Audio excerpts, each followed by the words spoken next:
Hello there.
What is up, Super Fam and Bro Vengers alike? I am Sensei Finito, aka Vane Sensei, and welcome to Marvel Bros, where we discuss all things Marvel and everything pop culture.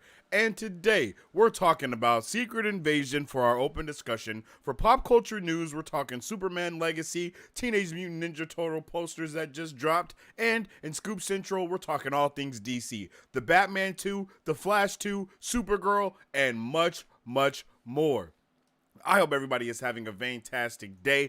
Indeed, you already know what's going on. I appreciate everybody that is here vibing out with your boy Sensei today. Man, we have a jam-packed, fantastic, marvelous Monday on our hands, if I do say so myself. I hope all of you guys are having a wonderful, wonderful day. If you haven't already, make sure you follow us on social media at Marvel Bros to stay up to date with all the latest news, movie reviews, and content that we post every single day. And you can also follow me on social media at Sensei Finito to stay up to date with all my thoughts, theories, and opinions about whatever particular thing we are partaking in at that particular time. You feel me? I hope everyone's having, once again, a really good day today. It is Monday. We're a little late, but that's because I was scarfing down some food because your boy was hungry. Tell me how you guys are feeling. We have the poll out there for you guys right now. Have you seen the first episode of Secret Invasion? If you have, please tell me how you feel about it in the comment section below. We're going to talk about it a lot more, getting into the show here for our open discussion.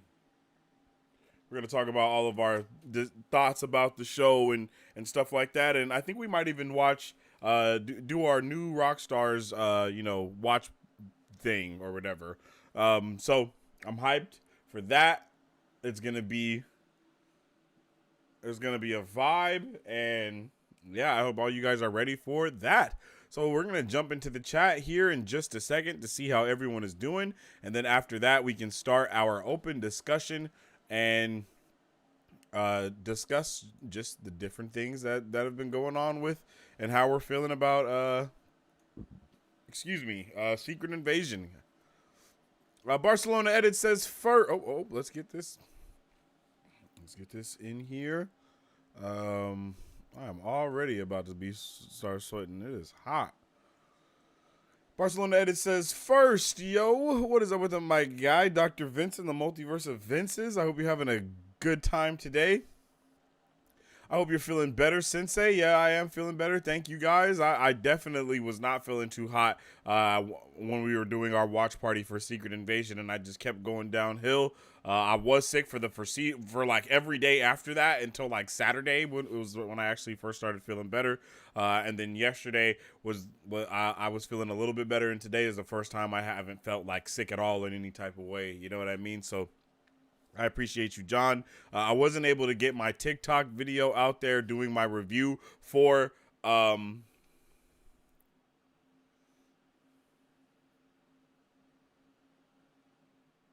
Secret Invasion. I don't know what's up with my brain and not being able to say Secret Invasion right now, but I wasn't able to do my review on TikTok for Secret Invasion, so I'll probably do that today after the show, after we're finished here and whatnot, and I'll just kind of give my thoughts and whatnot, and I got a couple things that I want to ask and a couple theories, and you guys can even give me a couple theories and thoughts about Secret Invasion as well that can go in the video of what you guys want some answers to that from after what we saw in last week's first episode. I'll be feeling better. I already said, yes. I just read that. Yo, what's up with the Nighthawk? I hope you're having a good one. Hope you're having a good day today. Derpy Entertainment says, hi, the GOAT is in the building, Sensei. Hey, I appreciate you, Derp. I hope you're having a fantastic day. You haven't talked about Avatar the live action first look yet. Yes, I did talk about that. We talked about that last week. We went in a lot of depth, actually. We looked at all the different designs that they had for the live action. We went into them, talked about how some stuff looks a little bit too clean for our liking, especially with like Sokka and Zuko. Their armor and their stuff looked a little bit too clean. And then I also saw something on YouTube when I was looking for some video, and then I saw an account on YouTube called Baby Lion Turtle. You guys definitely need to check them out. They cover a lot of the Avatar news. Anyway, I was watching Baby Lion Turtle, and then I saw that he had posted something about the Avatar: The Last Airbender, and the thing was, their eyes are not colored, and that's actually the issue that makes them very weird, and it looks very jarring when I was looking at them. In my opinion, let me see if I can find this post that he made to give you guys a better look at what I'm talking about. Baby lion turtle. Let's go to community. Here we go. We're able to open these images. Yeah, let's open these images in new tabs.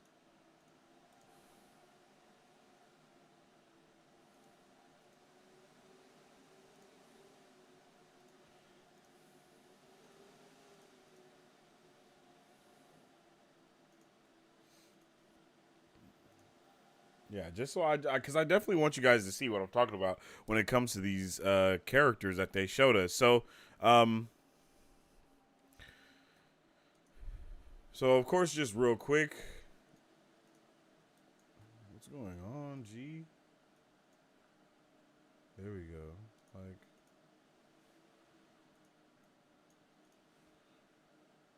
my bad. I don't know what's happening with my stuff right now. There we go. Okay.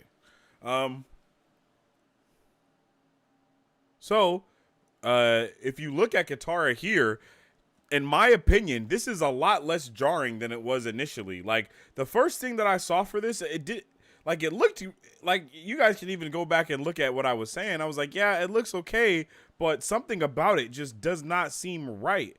And it's the fact that, like I was saying, the eye color wasn't on point. But the eye color is definitely on point. Like, look at that. That looks so much better than I feel than what we got before. And look at Zuko here. Like, he's definitely looking on point with how I envision him, And then,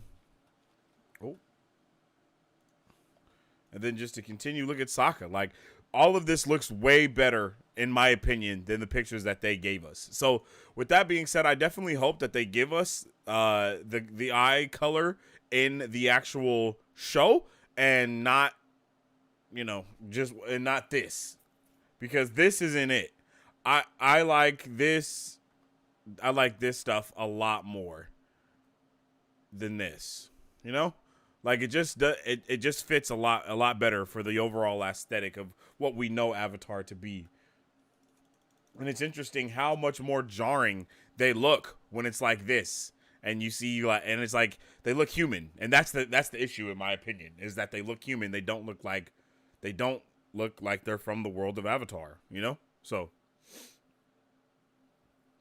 yeah, man, that's just kind of my thoughts and my opinion on that. Definitely let me know how you feel about that, Derp. I heard James Gunn is coming to a close with the decisions for Lois Lane and Superman this week. I'm so excited. Yep, stay tuned, because we're actually going to be talking about that in our show today, Nighthawk, and I definitely want to know what you guys are feeling about it, Since they got a healing factor, sounding much better than during the watch party. During the watch party for Secret Invasion. Yes, I definitely am doing a lot better than then. Your boy be making his own tea and be mixing it up with the herbs and stuff like that. So I am feeling tremendously better today. Now I'm feeling tremendously better than I was that day. No cap. So I definitely appreciate all of the love from y'all. What am I looking for over here?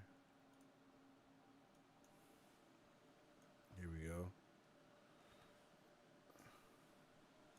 Bam. Oh, my bad. You're all good. Don't worry about it, Dirk. Hey, yo, what's up with the Draxus? Much love to you, my guy. I sent you the episodes, though, in order, an in-depth order of what storylines could be used from certain episodes of the original show. I'm not too into those kind of things for that. I might check them out. I might not. I'm not sure. We'll see. I might, but I don't think so. I know we won't see superheroes, but does Fury and company still have access to LMDs? Agents of S.H.I.E.L.D. is MCU canon, right? So this is actually a really good question that you asked here, and I'm constantly literally constantly talking to people about this and trying to, like just explain to them that the answer, unfortunately, is no. Uh, uh, Agents of Shield is not MCU canon. It's actually just like it's another multiverse to be honest. As far as we know up in right now, it's just another multiverse. Kevin Feige actually stepped away from that being canon a while ago, probably at the start of Disney Plus. To be completely honest, is a concrete one of the concrete places where he was mentioned saying, "Hey, this is the first time that we can actually create television that is connected to the MCU." If I'm not mistaken, there it's a quote or a line or something along the lines of that. Not to mention all of the crazy things that happened in Agents of Shield. It would be damn near impossible, for them to be able to have that be canon. There would be a lot of things that would need to be explained, and I don't think Kevin Feige or the MCU overall wants to do any of that. And I honestly think that it makes the show, a little bit, it makes the show more special. So, you know. Do do do. And so I don't know. I don't think they have access to life model decoys to answer your question, though. I don't think those exist in the MCU. This show, whatever this show does, will show us something different, right? Whatever this show does will kind of canonize whatever that is, because we do have rumors that we're going to see Coulson enter the fray within this show somehow, some way. But we're still not sure if that's going off of the life model decoy thing that was introduced in Agents of Shield or not. Because once again, Agents of Shield, until they say something or do something for the MCU to make it canon, it's not. Is the Flash director? What's going on?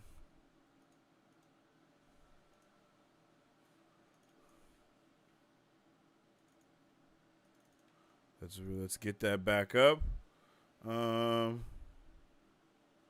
sent you the release. Wait. Is the Flash director still supposed to be directing Brave and the Bold? Haven't heard. For the last thing that I heard, yes, I believe. Like I don't think it's once again, it's not concrete. There's nothing that has been announced yet through the news, but for all intents and purposes, I believe the interviewer had asked him, "Do you have any ideas or how would you feel about directing the Batman in the future?" Because it was basically, I believe the question was phrased, "You've been getting praised a lot for how you handled Batman in The Flash. Do you have any plans in the future to direct the Batman more?" And then Andy was like, "No, whoa, no. Like, no, I'm not allowed to talk about that yet. I'm not allowed to talk about that yet. I'm not allowed to talk about that yet." And then everybody was like, "Bruh, you could have just said no." You feel me? But he did all of that. So that's where a lot of those speculations were coming from, that he was going to be doing Batman the Brave and the Bold. And just to be completely honest, I am a fan of him doing Batman Brave and the Bold. I would love to see that happen. I think he handled Batman wonderfully. I think if they had a better budget and weren't trying to go as big with that movie as they did, that movie would have been way better. If they would have kept it a little bit more centralized to actually the Flash and a lot of stuff like that, I think that movie would have been even better than it already was, because it was a great movie. Like, they could have kept all the multiverse stuff that they did at the end, even the Supergirl stuff and all of that. But I think if they just kind of made a couple of tweaks to the creative decisions that they made, it would have went a lot farther. I sent you the episode release order. It's in the community chat. Yeah, I might check that out, bro. I don't like it. They look less human. That's kind of why I like it, to be completely honest. Tomorrow is literally comic book night, episode 2 of Secret Invasion and season 3 finale of Superman and Lois. Yeah, bro, I don't have cable, so I gotta wait until that comes on streaming somewhere. You feel me? That's one of the biggest reasons why I don't talk about Superman and Lois. But I'll probably try and do a full review or something like that once we're done. I'm trying to do more YouTube related like videos and not just live content on here. I don't know if you guys would be interested in that. But I want to do a lot more than just the live videos and stuff like that. But it's just a time consuming thing. I don't have the time to edit everything the way that I would want to. So that's why I'm trying to hop on TikTok more, because those are quicker, easier to edit. You know what I mean, et cetera, et cetera, et cetera. So we'll see how it goes. There are actual titles though, but it's cool. Don't necessarily need to share on stream. Yeah. I'm not. Maybe I might. Like I said, I might, and that, we'll see. James Gunn is gonna get it right for DC fans. Woo! Yeah, I'm hoping he does get it right. I was excited for the Inhuman show, but it turned out to be doo-doo. LOL. Yeah, I was down for that. You know what I mean? Like, I actually. I liked that a little bit. I'm not gonna lie. I didn't think it was terrible, but I thought it could be a lot better. But for what it was, I was like, okay, this is decent. Once I knew it wasn't. I mean, come on. It's about the Inhumans. The Inhumans freaking suck. Like, they are the last people that anyone cares about when it comes to Marvel Comics. Like, they're the poor man mutants. You feel me? Breaking news: Five Nights at Freddy's full trailer is going to be dropping tomorrow. Yeah, I think there's a lot of trailers that are going to be dropping tomorrow. It's going to be a dope day. If you guys are Bro-Vengers, we'll probably be doing a trailer watch party. I'm trying to get those back. It seems like Tuesdays are the best days to record trailer stuff, because there's always something dropping on Tuesdays. So yeah, we're going to be bringing back those trailer watch parties for sure. So usually it's about an hour, you know what I mean? It's usually about an hour, maybe more, where I'll just watch, a shitload of trailers, record them as well, and then put them out on the channel for everyone to watch later on. Excuse me. So, I'm pretty juiced I'm pretty juiced to be checking out a lot of the trailers that we're supposed to be getting tomorrow, because I know there's a lot rumored to be dropping tomorrow, and I'm hyped for all of it, to be honest. All right. So, to start, let's see.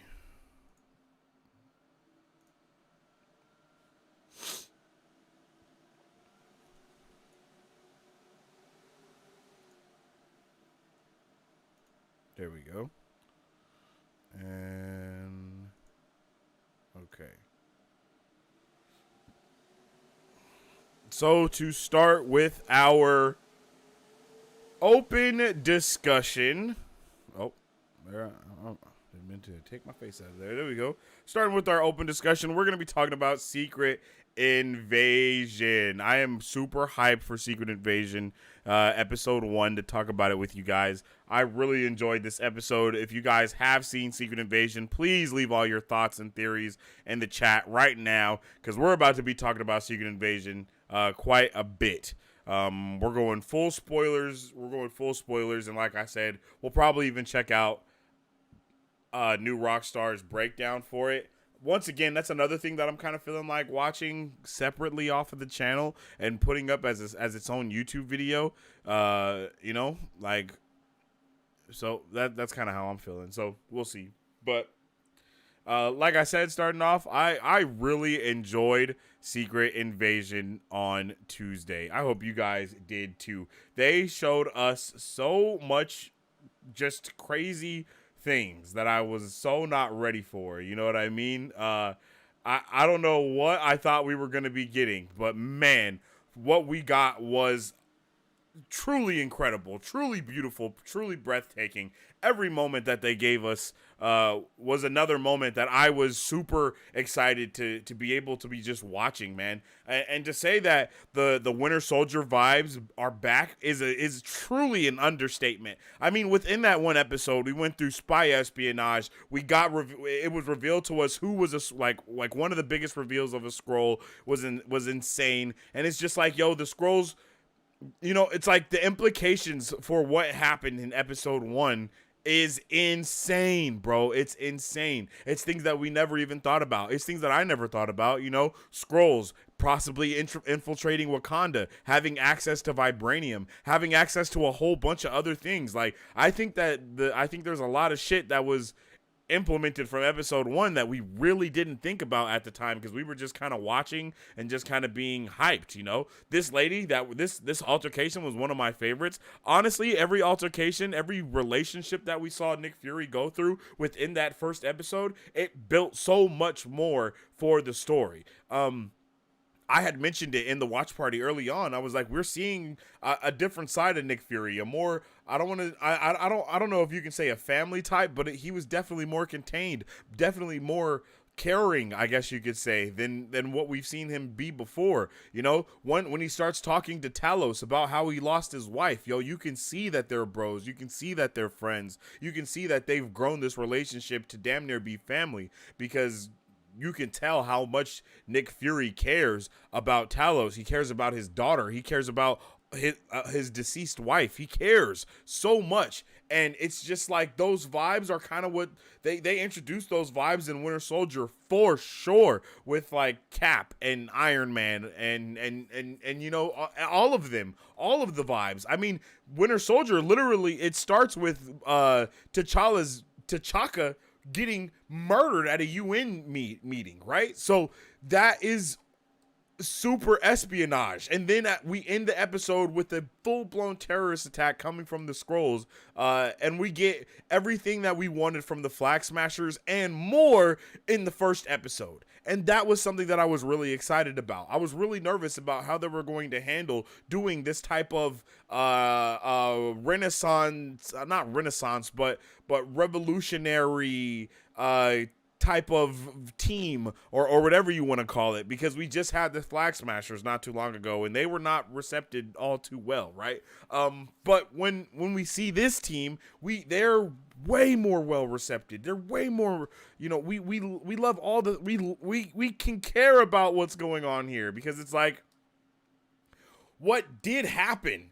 It raised so many questions. What did happen through those 30 years? What did happen to make the Skrulls still be on Earth? Why did Carol Danvers not help them? Why did Nick Fury not help them? You know? And one of the biggest questions that it made me ask was, what the hell did Nick Fury and Captain Marvel do to make the two little girls that were looking up to them despise them? You know what I mean? Like, I wouldn't be surprised if we get to see Monica Rambeau come into the fray in this show, because the way we left off, it definitely seemed like her and Gaia were friends, or Gaia? Gia? I think it is Gia. Her and Gia were friends. Her and Gia were trying to establish some type of relationship, some type of friendship, something of some sort. But we just kind of didn't get. We don't know why that didn't flourish. We don't know why that didn't happen. And I am so hoping that we get to get all of these answers, right? I'm just really anticipating a shitload of answers, because they're leaving us with a shitload of questions just to start off.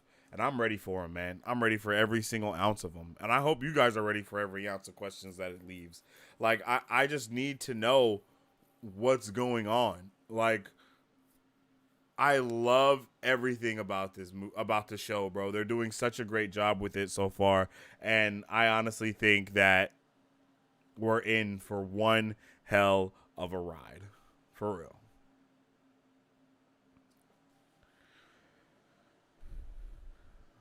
Bro, start with Superman Legacy. That ending was wild. I definitely agree. I did not see that ending coming. In the first episode, we already saw two major deaths for the MCU in the form of Ross, and that may have been, you know, we may still have the real Ross somewhere in a bunker from the Skrulls, sedated in a coma. It's very possible. But I don't know. You know what I mean? And then at the end, you know, unfortunately, bro, I something that I definitely was not prepared for. Whoops. Bruh. I just was so not prepared to see Maria Hill gone but never forgotten. You know what I'm saying? that that shit that shit hit.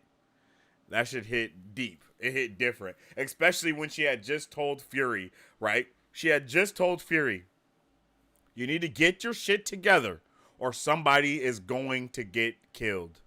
We just didn't know that it was going to be her. Secret Invasion episode 1 is off. We're off to an amazing start, pulling the heartstrings, and we have 5 more incredible episodes following that one. And I am so enthusiastic about where this road will lead, yo. And the fact that Ross got outed as a Skrull, we don't know how long he's been one, but what we do know is that they know about Wakanda. They know about vibranium. At the very least, they know those things.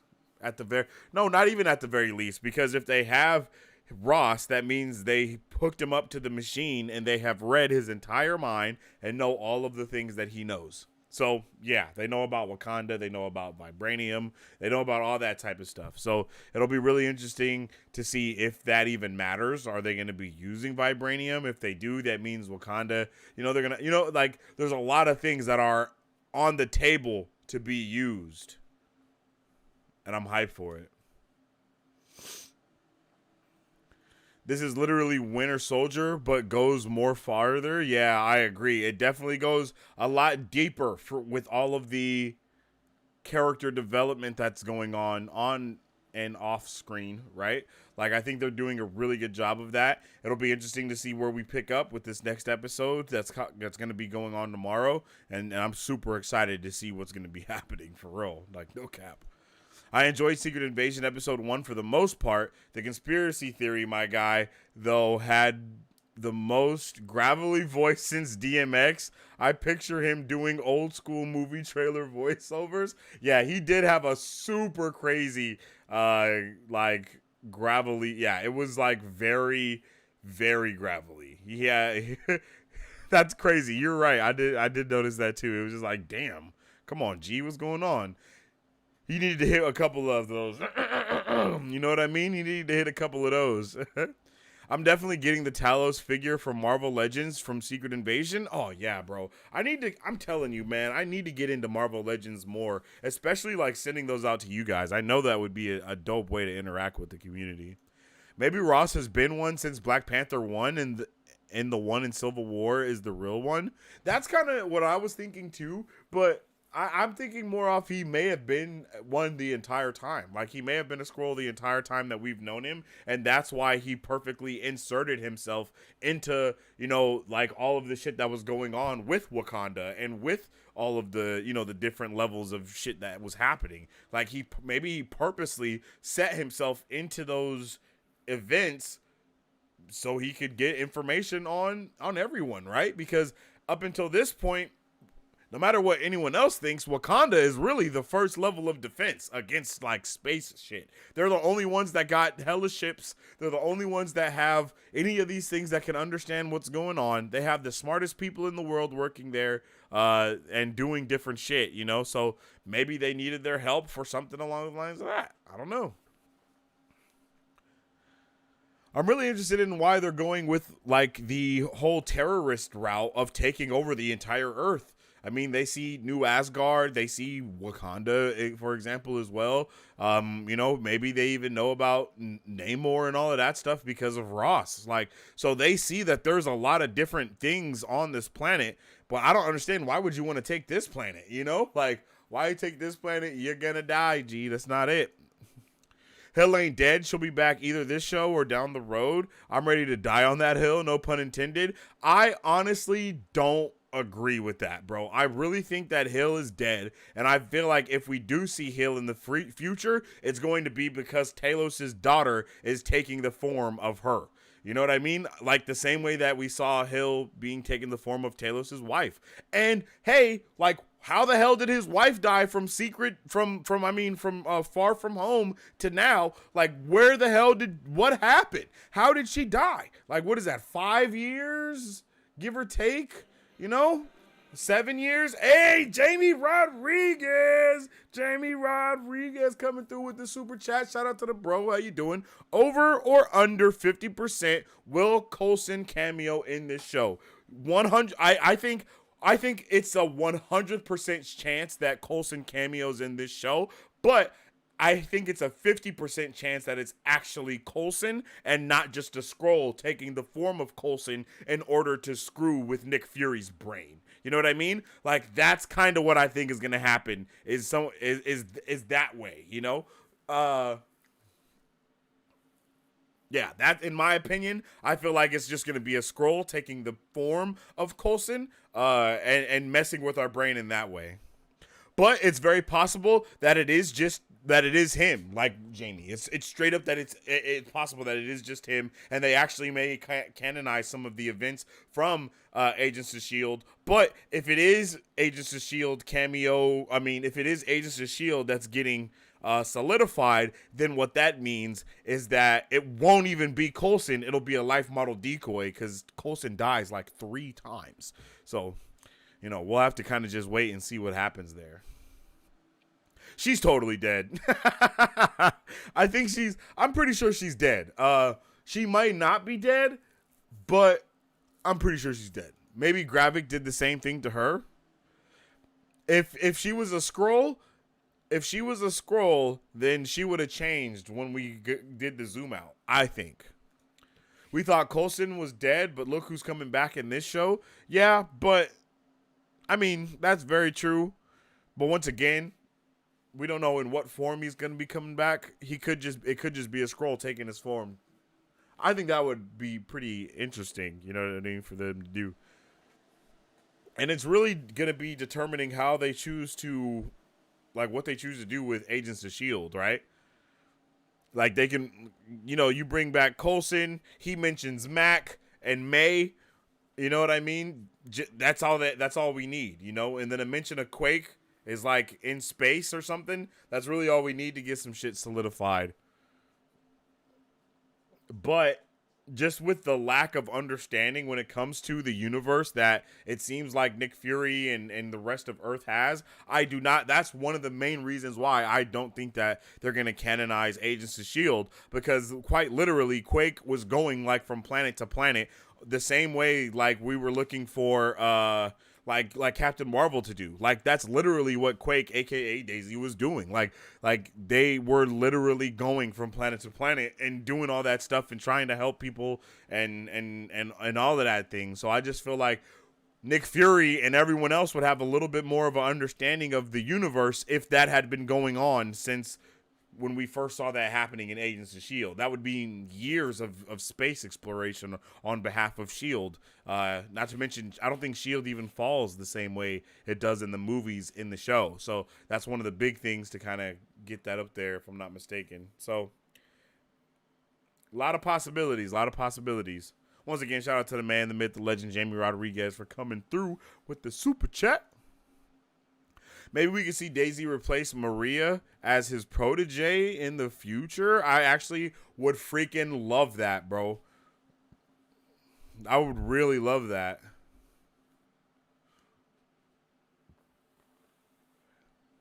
That would be a banger. I think that would actually be a really good way to kind of solidify some different things, Like, and then don't make it the same. I would rather have Quake than Coulson. Sorry, but I would rather have that because that would definitely leave it open to some more shenanigans going on some way, somehow. I don't know how, but it would lead to a lot of shenanigans.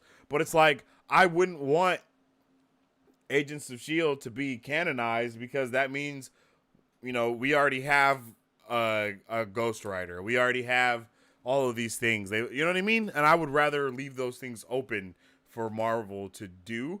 But hey, if we get Robbie Reyes as whatever,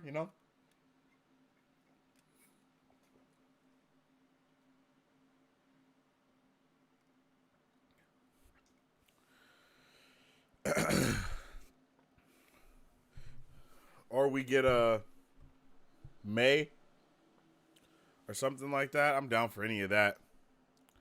We thought Yellow Jacket was dead, but watch Quantumania. We thought Loki is dead. Marvel brings back people. Yeah, they do. That's a fact. They do bring back people. I don't think they're it. I just don't know.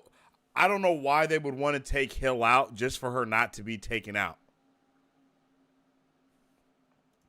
And Daisy was working under Maria, and we just didn't know. Ooh, I would really like that. Her working under Maria Hill. Oh, I would really love that. As Maria, like Maria is the Ming Na Wen character of, like instead. So we get kind of that vibe between Daisy and Maria that Daisy and Ming Na. What the hell is her character? May had. You know what I mean? Like ooh. I would actually kind of like that. I think that would be a good vibe. What do you want to see most in episode 2? I want to know Gravik's backstory. I want Gravik's backstory as well, but more than anything, bro, like, and I keep saying this, more than anything, I want to know what the hell were Nick Fury and Captain Marvel doing that made them drop the ball so hard? Like, that is what I want more than anything. Like, I have to know what the hell happened after Captain Marvel to not... She literally is flying out into space with the damn spaceship filled with scrolls. Like, why did they not find a place to go? You know, like, what happened? I need answers to that. It's really bothering me that they didn't even mention any. Well, I mean, they did kind of mention it in the first one, but it just feels like that should be a way bigger thing than it is. And I don't feel like anyone else is asking that question either. I feel like everybody is just kind of rocking with it. And I'm like, bro, but why are we here? Where did the Skrulls try to go to other planets and they got rejected because they are Skrulls and no one wanted to have Skrulls living on the planet with them because that means that they would have to not know if people were living on that planet? Like, what got us to having all of these Skrulls on Earth? Because there was hella Skrulls on Earth. And I'm pretty sure they're putting out like beacons for more to come to Earth. So it's like, what the hell does that mean? How does that happen? You know what I mean?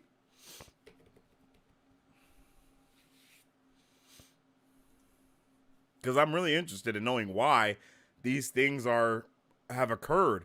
We're talking 35, 40 years at this point now. Like, where is everyone at? I just don't get it. Imagine epic team up between Talos' daughter and Daisy. Talos' daughter, Daisy, and Monica Rambeau. Like, bruh, if Monica's not in this anywhere, I'll be surprised. Like, I know she's like a super high level powerhouse and all these things, but if I was Marvel, I would definitely capitalize on that relationship because they literally started S.W.O.R.D. Like, Talos is been in cahoots with Nick Fury and S.H.I.E.L.D. and working with them for years, no doubt. I mean, all the way down to where he's pretending to be Nick Fury to deal with Spider-Man? Like, bro, like, there's no way.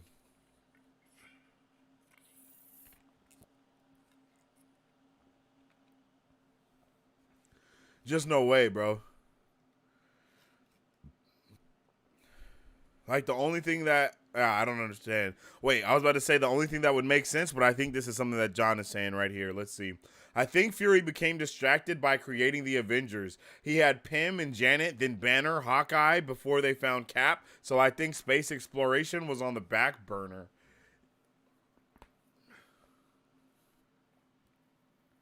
Yeah.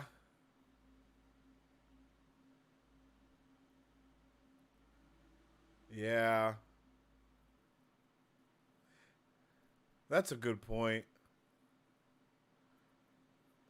And then Carol just kind of left, you know? Like Captain Marvel just kind of left and never came back. She was too busy with space.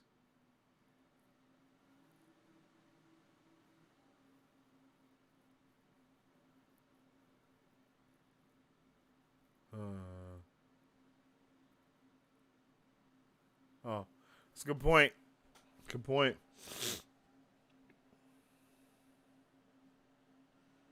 Because, like, what? I mean, you do have the rapid growth of super beings around the world, right?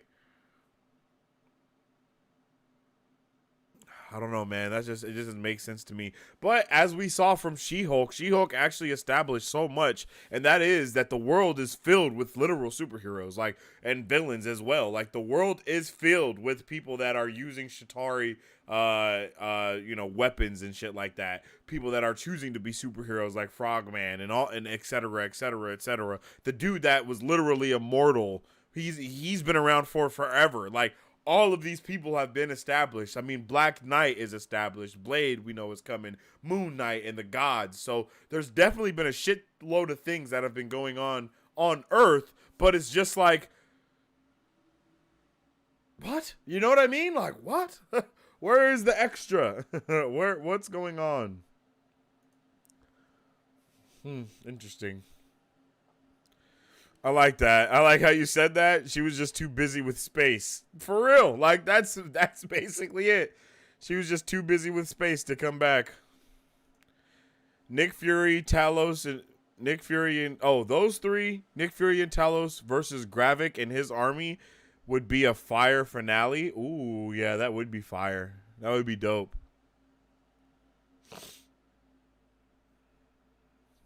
Yeah. Super hyped to see Super Skrulls be introduced as well. Don't know how they're gonna do that, but I'm ready for it.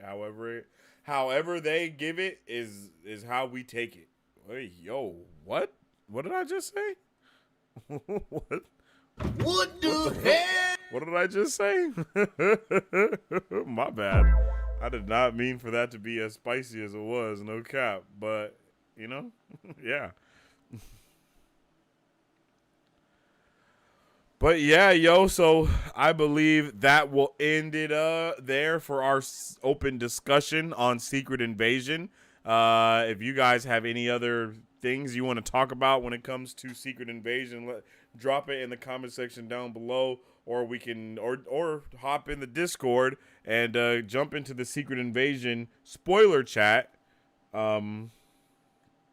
And drop your thoughts and stuff there. If you guys aren't in the Marvel Bros Discord, hop in there immediately. Hop in there immediately. Help us get these conversations and discussions going. Drop all your thoughts on the things that you want to happen and whatnot there.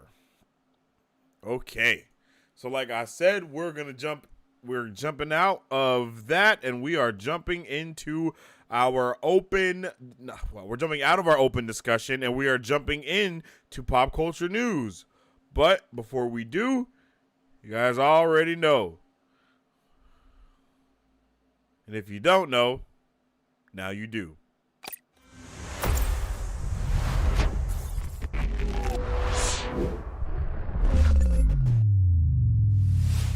Sensei Finito, aka Vane Sensei, and I'm here with my bro. Yo, you already know it's Vane DeVito, bro. We up in here, man. Today we came with a little surprise for y'all, which was a little surprise for us as well. Thanks. And we've been waiting on this surprise.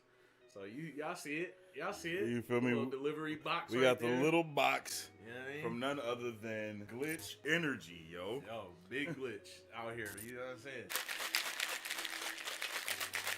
Shake it, shake it, shake it, shake it. Shake it like a sauce, shake it like a glitch, shake it like a glitch, shake it like a glitch. We in there. Ooh, it smells dumbass good. Fire? Ooh. This is the starter kit. I believe it starts at $15. We got the shaker, 5 flavors. I'm not sure if that's how it comes. That's what they sent to us. So we definitely appreciate that. But y'all definitely check it out. Tell us what your favorite flavor is if you've already tried it. I'm on go mode. I'm on go mode. Bitch, I'm on go mode. That is right. Glitch is here to dominate and revolutionize the landscape by prioritizing health and well-being first. Glitch's creations are used to help increase work energy through the day or night, whenever you need it, however you need it, you know it. So, getting into our pop culture news, first and foremost, Indiana Jones and the Dial of Destiny releases in theaters this week. Will you be watching? Along with this, if you guys don't know, your boy has never seen not one Indiana Jones movie ever in my life. So this week, I will be taking the initiative and watching all of the Indiana Jones movies in preparation for Indiana Jones and the Dial of Destiny. I know I am going to receive nothing but hate in the comments because I have not seen any Indiana Jones movie, and I understand that. I understand. I apologize, but this week I'm going to watch all of them and going to be watching Dial of Destiny, and I'll give you guys all of my thoughts, theories, and opinions on all of the stuff that's going on there, so you guys are well aware and prepared, and I'm prepared to watch it. May do watch parties through the Discord, not sure, but I 100% will try to do a review for every single movie that I watch for the channel, so you guys can check it out and we can have those discussions. Like I said, I'm really trying to do a lot more for these recorded videos for the channel, period, and I want to do just more for YouTube and for you guys all the way. I'm trying to just kind of put my foot in it a little bit more and go a little bit more hard with it. And so if you guys have any, requests for types of videos or anything like that, all the feedback is definitely going to be appreciated, and I'm going to get into it. You know what I mean? I'm ready. So let me know if you guys have watched Indiana Jones, if you guys have your tickets for Dial of Destiny this week, because I do not, but I'm going to have them by the time it's time. You know what I mean? But I'm going to watch these movies and get ready for it. So let me know how you guys feel about Indiana Jones and the Dial of Destiny, yo. Now, moving on from the Dial of Destiny and Indiana Jones and going in to Superman Legacy, if you guys are ready, we actually know we're actually going to talk about a few things when it comes to the Dial of Destiny. But the first thing that we're going to be talking about is Alexander and Bill Skarsgård are on the short list to play Lex Luthor in Superman Legacy. So one of these will be our Lex Luthor in Superman Legacy. Which one, I do not know, but it's definitely wild and interesting to know that. I don't know which one of them I could see being Lex Luthor more or less, to be honest. But I'm down for it. You know what I mean? I'm down for it. I think I like the Bill, I believe, on the right. I like Bill's acting a bit more, if I'm not mistaken. But I do think that Alexander looks the role a lot more for that type of Lex Luthor vibe. But I think it also heavily depends on what actors they're gonna go for Superman, of course. And I mean, look at this though. Like, look at bro. Like, bro on the right though. I mean, he does have a crazy vibe when it comes to Lex Luthor. If I do say so myself, like, he definitely looks like he could bring some Lex Luthor vibes to the table. Especially depending on how unhinged they want to go with him. I think if we're going unhinged Lex Luthor, we go with the right. If we're going with the calm and like making crazy executed calculations and plans and stuff, we go with the one on the left. That's just kind of my opinion, you know what I mean? Because I know some people have taken Lex Luthor and they kind of jokerize him a little bit sometimes, and with just the irrational things that he'll do for the sake of being evil. He's very much like a intelligent Joker in a lot of ways. And unfortunately, that's kind of how I feel they made him, like in Supergirl. I feel like they made bruh basically like a crazy Joker type of dude instead of being just Lex Luthor, and then nothing's wrong with that entirely, but in Supergirl, I just wasn't the biggest fan of it. But he was dope at the same time. It was really weird. It was like, this isn't Lex Luthor, but bro's on demon time, and I'm here for that. It was like the most extreme version of Lex Luthor, in my opinion. He was ready to do anything, just anything for the sake of anything. And I mean, I guess that in a lot of ways that is Lex Luthor's character. So maybe they made me feel the exact way I was supposed to feel about him. But how do you feel about this? What actor do you kind of vibe more when it comes to Lex Luthor? Do either of these guys, like, is this what you thought of when you were thinking of Lex Luthor for Superman Legacy? I mean, we know that Superman Legacy isn't going to have Lex Luthor be the main villain of the movie, but it does need to have Lex somewhere in there, and I'm kind of, I'm kind of here for it. So what do you guys think about Alexander and Bill Skarsgård on the short list to play Lex Luthor in Superman Legacy. I definitely am interested in knowing how you guys are feeling about that. Breaking news! Vin Diesel is the new Lex Luthor because it always has been about family. That's crazy. I honestly think Vin Diesel, I would love to see Vin Diesel as like almost like a Kingpin type of character. Like, I don't know why, but I think that would be freaking hilarious. Like, because I'm thinking of like the Ben Affleck Deadpool and how his Kingpin was, like giving that type of vibe to Vin Diesel. Hilarious. Like, that would be hilarious, bro. And guess what? Kingpin is all about family, bro. So I think that would be really dope. Someone draw it up for me immediately. I want to see it. I'm super hyped for Superman Legacy. James Gunn loves that character, so I have so much faith. Now, if it makes money is a different question. I mean, come on, bro. That's honestly the only question that they're looking at when it comes to WB and DC, and which is very unfortunate, but that's what it's all about for them right now is the numbers and the dividends, because they have definitely fumbled the bag when it comes to all of the characters, no matter what anyone's like, no matter how we feel, no matter how like any fans feel, whether they're Snyder fans or James Gunn fans or just DC fans, they have dropped the ball in every way they could with all the characters. You know what I mean? It's like they make the fans take a risk with going, like they make the fans take a risk by following what some fans felt was a different iteration of Superman than what they wanted, and then people actually fell in love with it, and then they were like, okay, we're not going to give you another movie ever. Like, that's just dropping the bag, you know what I mean, for every type of DC fan that there is, the ones that love the Snyderverse and for the ones that don't, no matter who it is, you can agree that DC has fumbled the bag tremendously. Now, we can talk about the minute details of how they fumbled the bag exactly, but all that matters is the bag is fumbled, and we need to figure out how the hell we're going to get it back, right?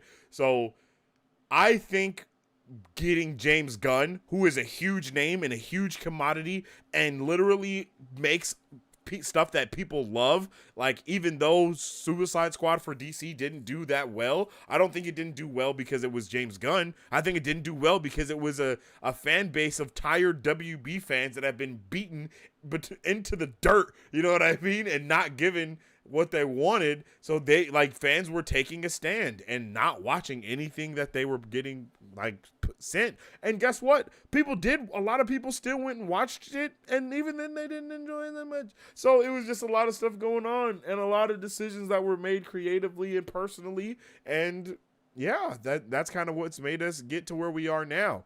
But like you said, James Gunn loves the character so much, right? And when I say what I'm about to say, I'm not at all saying that Zack Snyder doesn't love the character of Superman. I think Zack Snyder does love Superman, but I also think that Zack Snyder loves to tell stories the way that he envisions the story more, rather than telling a story using anything that's related to what's supposed to happen in a way, you know?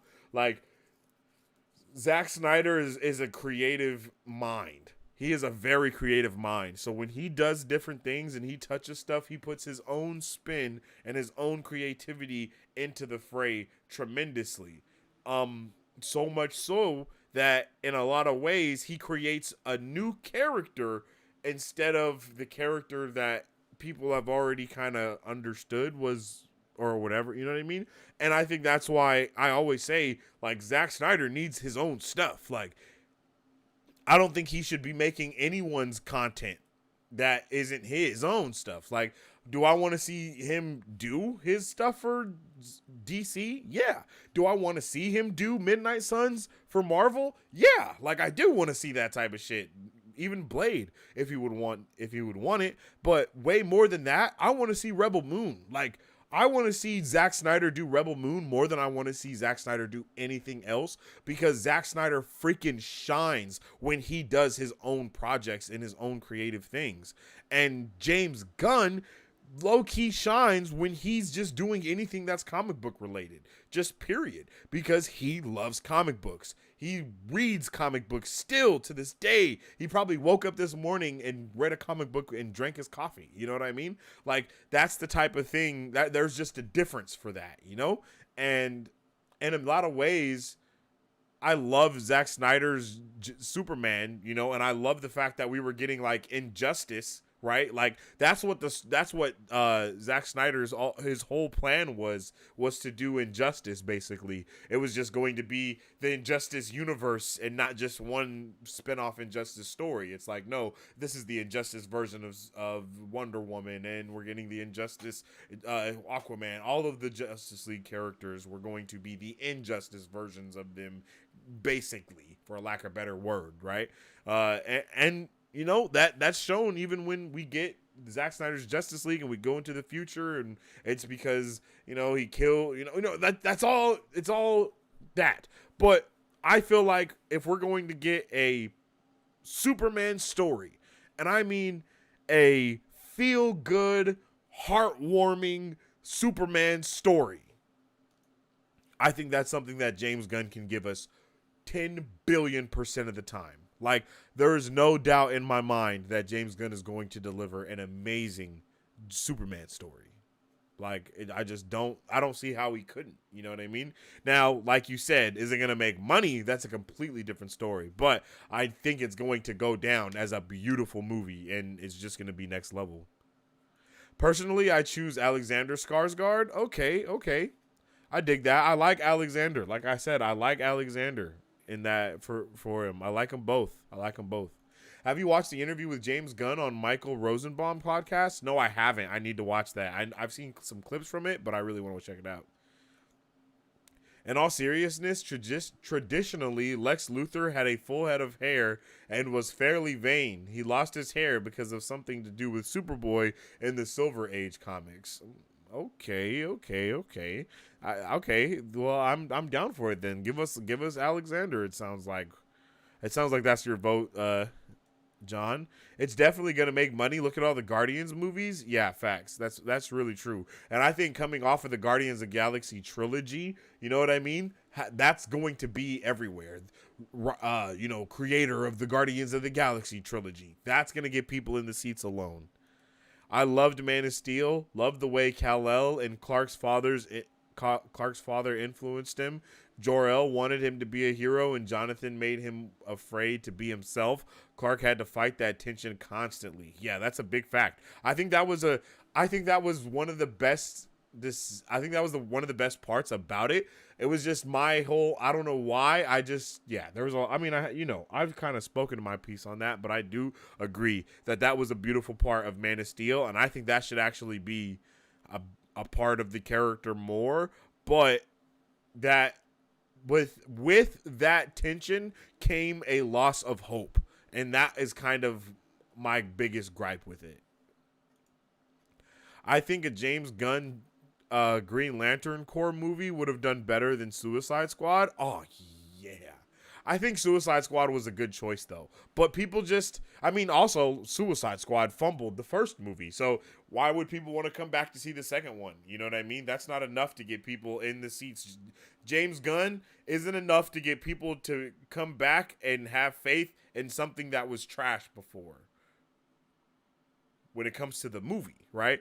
But that is the exact thing they're trying to do with the entire company, and I think that goes a longer way than trying to do it to someone else's franchise. You know, someone else did that first movie, right? So I feel like James Gunn bringing back, it's like, hey, look at all the shit that happened. James Gunn was so good that Disney recanted the cancel on him so they could get him back to finish the stuff that they were doing. And now he's also going to have his own stuff at DC. James Gunn. It's like, yeah, okay, James Gunn is dope then. Now it's like, now people are like, okay, well, none of this doesn't have to do with any of those other movies, you know? And if they can't, that's the big issue. how do you differentiate these movies now? You know, it's gonna be hard, bro. Especially with them trying to do the Flash thing, keeping so many characters the same and changing characters. It's just I don't know, man. It's gonna be a, but at the same time, that's what DC Comics has always been about, right? Like DC the movies are doing what the comics have done, right? James Gunn wasn't enough for people to get back to the movies in a dead franchise. Is he enough to get people back? I think Superman is the movie to do to get people back. Because everyone loves Superman. People are going to watch the movie just because it's Superman. It's a new Superman movie. Let's go watch it. That's it. Now, if a Superman movie flops, bruh, it's all over. My choices for Superman Legacy: Superman, David Cornsett, Emma Mackey, Lois Lane, Alexander Skarsgård, Les Luthor, Gotten Matarazzo, Jimmy Olsen, and Bruce Campbell, Perry White. That's a pretty good cast. One thing that I hope James Gunn will do is have Jonathan still be alive. I love the scenes where Superman calls his parents for advice with villains, work, etc.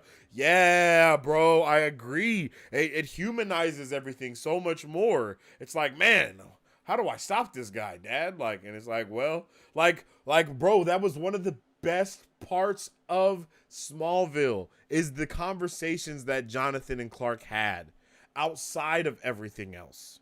Really discussing the life, like getting those life lessons, getting like all of that. Like, bruh. Yeah, I agree, bro. I agree. I think James Gunn will do a really good job with all of that heartfelt, heartwarming stuff because he does a good job with it. Look at Peacemaker. Like, Peacemaker is so heartwarming and heartfelt as a show. They go to the crazy lengths to establish like heartwarming traits in someone that we aren't really supposed to like. So just imagine what he can do with someone that we are supposed to like, you know?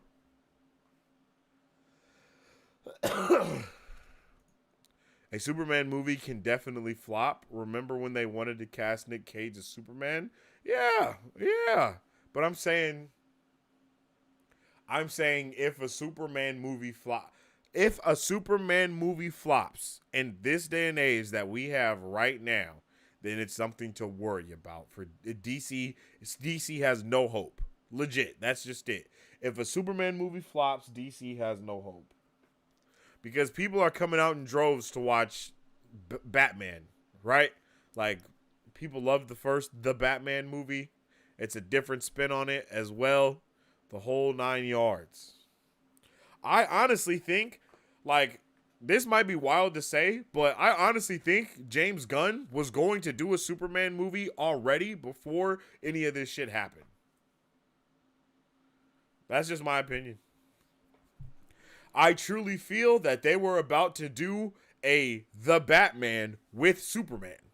Like, and I believe that James Gunn was in talks already before this all happened. Like, just period. That's how I feel. Like, I don't know.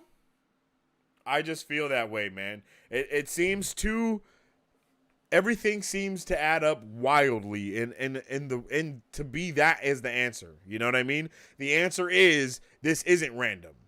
We were already going to do a James Gunn led Superman movie, but it was going to be an Elseworlds title. But since no one went and saw Black Adam, we were like, no one cares about the DCEU. They're not going to watch. We literally told everyone Henry Cavill was going to be in this movie, and they still didn't go watch it. So none of the other DCEU movies are going to be good for this next year anyway. So let's just burn it all to the ground, start over. James Gunn was already going to do the Superman movie. Let's use that Superman movie to start the new DCU. Like, I feel like that is a way more concise executive decision than let's just go get James Gunn and bring him in, you know? Like, to me, it makes way more sense for them to have already had this Elseworlds story like the Batman, but for James Gunn. I mean, they give Matt Reeves the Batman. Hell yeah, they were about to give James Gunn Superman. And then they were going to just be Elseworlds story. stories, but now we're getting it as one whole story, and I'm down for that. I'm down for it being the whole universe instead. To be honest, I wasn't the biggest fan of the DCEU. I mean, are there some good movies in there? Yeah, but were they good enough for anything? Nah. I have a feeling that the Legacy cast is going to get announced at Comic-Con. Ooh, I would like that. We know hella stuff is happening at Comic-Con. Marvel just pulled out of Hall H, so it's up to DC to pick up that ball that Marvel just dropped and really go crazy. But to be fair, I believe that's going to be around the same time that Jonathan Majors is going to be in his court date. So that would have been a lot of the stuff that they had to talk about would be around Jonathan Majors. So good thing that they do their own Disney Plus Day thing, because if and when those charges are dropped on Jonathan Majors and etc., they'll probably just bring out that full slate of stuff there. I will agree that James Gunn is the best bet for creating the big blue Boy Scout who everyone loves, but who Batman can trust and respect, and he doesn't trust anybody. Yeah, bro, I agree. I agree completely. I honestly can't think of anyone else that could do it. I can't think of anyone else that could do that. I mean, there's so many qualities from all there. If you look at the themes and qualities from the things that he's already created, not to mention Brightburn, who is quite literally, what if Superman was evil and was still a kid though? You know what I mean? Like, what if Superman just went evil as a kid? That's Brightburn. And that movie is awesome. I think James Gunn can tackle a lot of these things that we need tackled when it comes to the heart and the feeling and the overall vibe of Superman that we actually are really looking for when it comes to Superman, right? Like, Henry Cavill's Superman always looked the most like Superman, but he always felt the least like Superman at the same time to me, because it's just there was a loss of hope that I just didn't see. Like, there was literally no hope in his eyes sometimes. Like, my guy was just like, people asked him, how do you feel about the human race? And it's just like, hopeless is how he felt. And you could see it, right? Like, and that was scary, bro. Like, cause I was like, bro, is my guy about to just start murdering people low key at some point? And it's like, bro, yes, that's exactly what's going to happen. And is that dope? Yes, but damn, that's not the story I wanted to see for my guy Superman. Like, that's why I like those Elseworlds stories, because it's a story of things that wouldn't usually happen, right? So when I see my guy Superman, like in Black Adam, that was Superman at the end of that. You know what I mean? Coming up, talking to him, hope is in the air. Like, bro, that's how I felt. Like, hope is in the air, G, when I saw that. And that's what I want, man. I want that hopeful feeling back. I feel like it was stolen from us.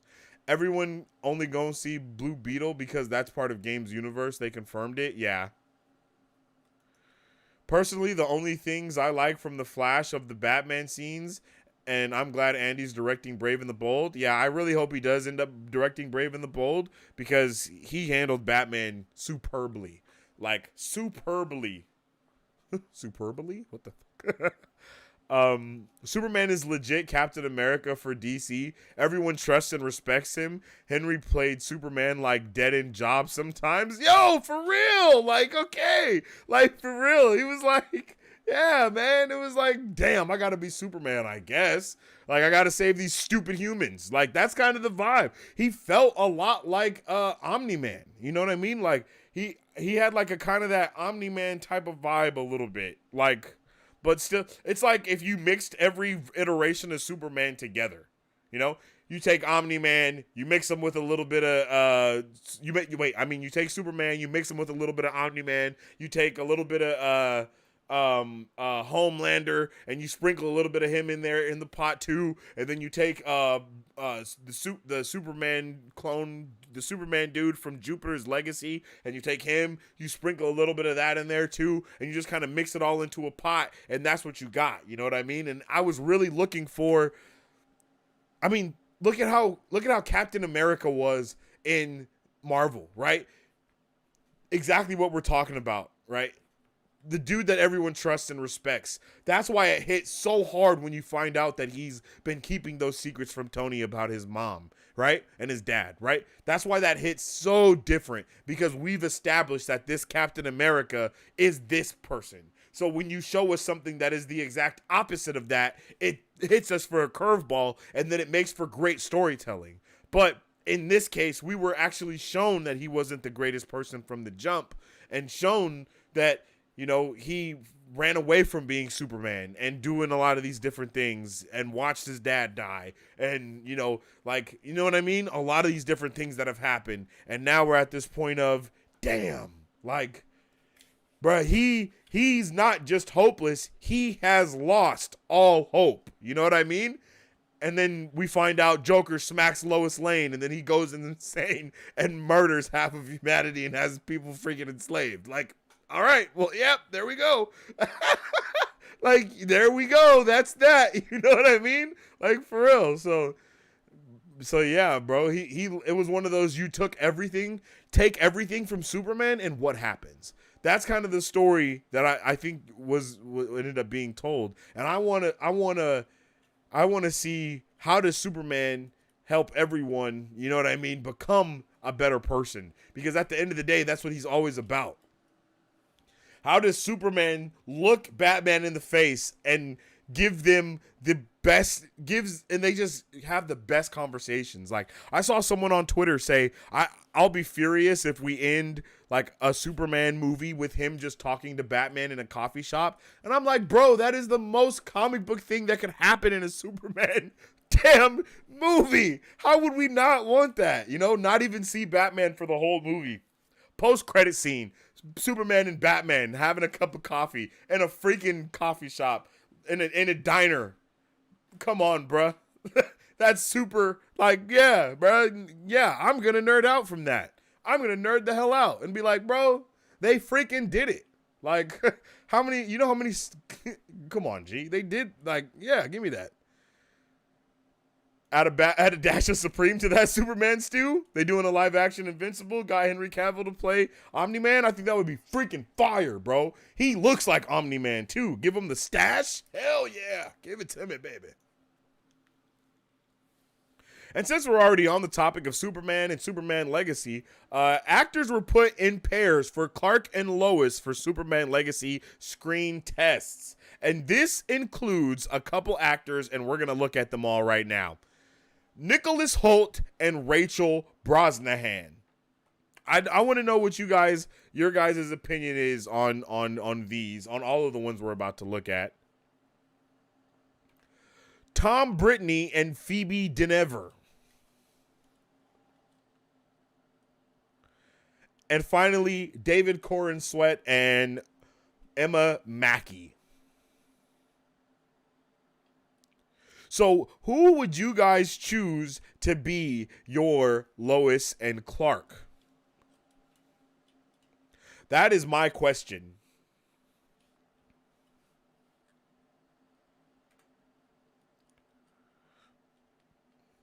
Who are you guys choosing in this instance? For me, personally, I think I'm going to choose... I honestly really like Nicholas Hoult and Rachel Brosnahan. I'm not going to lie. I like the way that they look together. It gives me a major Superman and Lois vibe. Clark and Lois vibe. Like, really does. Like, just throw the glasses on Nicholas Hoult for these pictures, shave his face, and there we go. Like, you know what I mean? Like, there we go. That's all we need right there. Like, shave his face, put the S on his chest, and there you have it. That's all you need, man. He literally just, like, it fits to my brain. It looks like the movie version of Superman and Lois for the show. That's what this looks like to me, right? I love Tom Brittney and Phoebe. I love Tom Brittney and Phoebe Denever. I'm not going to lie. I love this one too. But this gives me more of like a Superboy and McGann vibe. You know what I mean? Like, that's the vibe I get from this. Not Superman and Lois, but more Superboy and McGann. You know what I mean? Like this is that for me. That's just how I feel when it comes to that. Like I see it completely. And then David Corn Sweat and Emma Mackey. I really like this one as well. I'm not going to lie. I love this one, but to me, they just seem... I'm not sure. They seem a little different for me. I like it, though. I'm not going to lie. I like it. I think the only one I would be a little bit disappointed for is this pair. Because this just doesn't give me the vibe of either. Like I said, this is all the way Superboy and McGann. You know, Miss Martian. Superboy and Miss Martian all the way. This is the vibe for them. Like these two, to me, this is the obvious choice, right?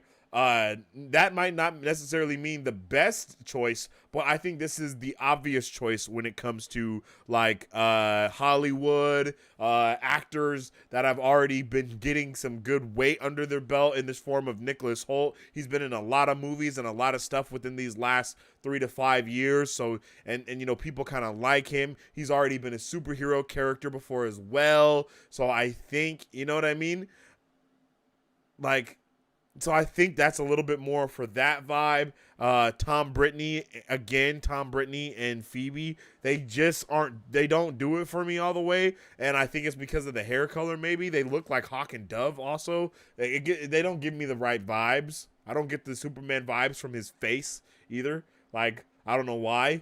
I feel like if he was in a Superman suit, I would feel like he's about to do something. You know what I mean? That's why I say Superboy. It just doesn't feel like I can trust him. But damn, David and Emma, like, I don't know. I think it's her. I think her face is what's throwing me off from this pair, right? Her face is just not, I don't know. I'm not trying to be mean or anything either, but she's just throwing me off a tad, bro. And he looks like Clark Kent. A little bit.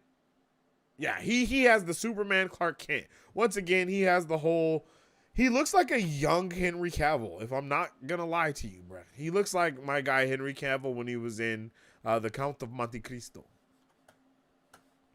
Let's see. Let's bring that up for you guys real quick. The Count of Monte Cristo, Henry Cavill.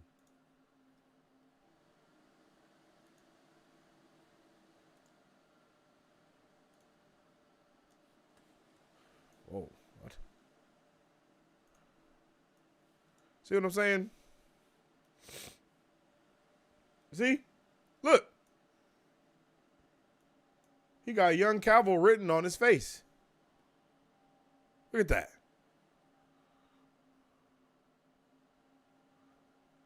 Only thing he ain't got is the cleft chin. She got it.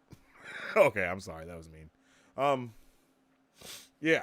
So yeah, man, I'm down for this. He does give me he gives me Smallville Superman vibes. So if that's what we're going for, then yeah. I'm just sorry when I look at Lois and Clark, I just see David and Emma easily. Okay. I don't like any of them, honestly, for Superman. Holt is too known. They need to get a known name for Superman, just my opinion. Okay, Mike, I can feel that, Mikey D. I feel like, I'm not going to lie, I don't know who the hell David Cornsweat is. Super peeved that we're not going with, who have we been talking about up until this point, you guys?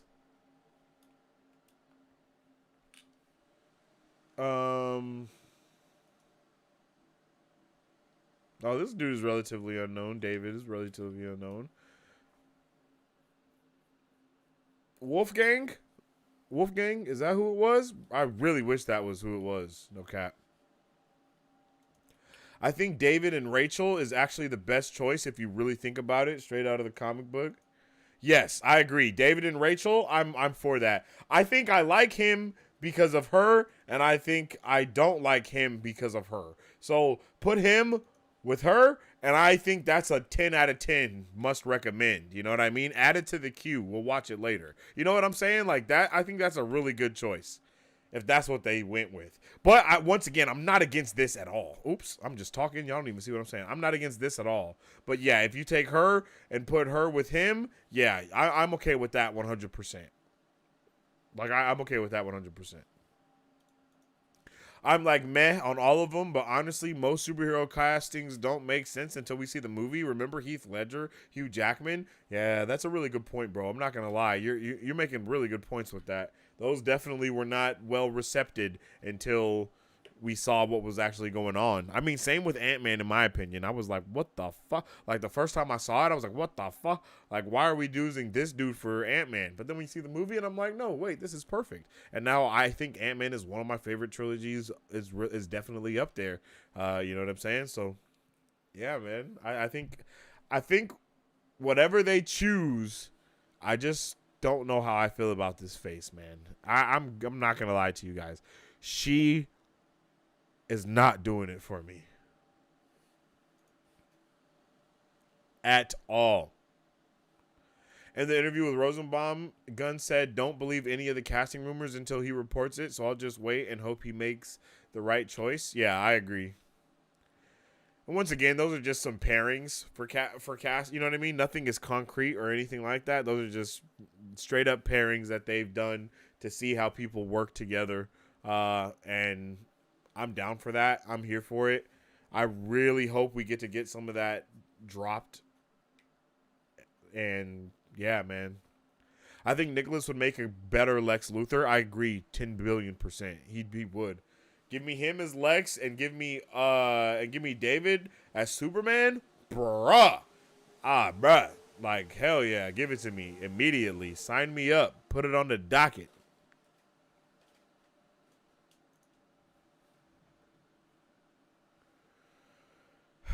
All right. We're in Scoop Central. We'll be talking all things DC, so we can bring the conversation back up then. Until then, though, we are going to be checking out some of the character posters for the upcoming Teenage Mutant Ninja Turtles. I believe it's called like Teenage Mutant Ninja Turtles Rise or Rise of the Teenage Mutant Ninja Turtles. Mutant Mayhem? Yeah, Mutant Mayhem. My bad. So we got some new character posters from there, and I'm pretty hyped about all of them. Like, look at them, bro. We got Nicholas Cantu as Leo, Shaman Brown as Mikey, Brady Noon as Raph, Micah Abbey as Donnie. I am here for all of these, bro. I'm here for all of these, and I love that it's nicknames. You know what I mean? It's not Leonardo, it's not Michelangelo, Raphael, Donatello. They got more actual teenage names. You know what I mean? I know that's what a lot of people have been saying is, hey, look, the Teenage Mutant Ninja Turtles are actually teenagers. And I'm super here for this, bro. I think this looks great. I'm ready. We have Giancarlo Esposito and Paul Rudd's characters, Baxter Stockman and Mondo Gecko. Again, I think these look really great. This movie is giving me so many refreshing vibes. Like, every vibe is refreshing from this. Like, once again, it's like, why have we never seen the Teenage Mutant Ninja Turtles as teenagers ever? I would like to say, you know? And now we really get to see that. And I'm super hyped to see what they do with this movie. We have Ayo Edebiri and Jackie Chan as April and Splinter, respectively. Splinter is killing me. No cap. I ain't gonna lie to you. Bro, whatever is going on in this midsection is freaking insane. And she looks like homegirl from Transformers that we just saw. No cap. I think this is going to be a really fun, loving movie. I think we're going to get a lot of different vibes from it also. And I'm here for every vibe that they're going to be giving us. And then finally, we have our first posters for Bebop and Rocksteady, voiced by Seth Rogen and John Cena.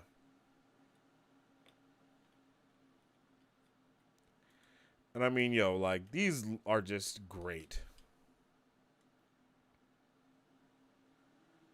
Like, I am just super excited for this movie. I can't wait to see what it really is going to hold for us, man. Because I know it's going to be really wonderful things. Like, they're giving us some brand new vibes here. Some vibes that we have just never been in, like, a part of before. And I'm really hyped about that. I'm hyped to be getting more animation stuff. Especially stuff for the kiddos, right? Like, they have not been giving us enough animation. When we grew up on animation, like, I started to write my own book and things like that because of a lot of the animations that I grew up on watching and how dope they are and how dope, like how I was just introduced to action and storytelling and character development through some great shows and great movies, and it's like our generation needs those, and I truly believe that this is this is going to be one of those, like one of those pillars of storytelling and just crazy animation and action packed sequences that kids are going to love for the future to come. You know what I mean? Watch it on replay. The movie that they watch all the time, the movie that they go to sleep to sometimes, you know what I mean? They start reenacting and want to be these characters because they're relatable. That's always been one of the biggest issues about the freaking giant turtles is it's like, yo, they're hella dope, but in no way, shape, or form can I relate with these giant motherfuckers, man. Like, there's no way. But like this, like, my son can definitely see himself as one of these turtles. You know what I mean? Like, and not just because he looks like a turtle.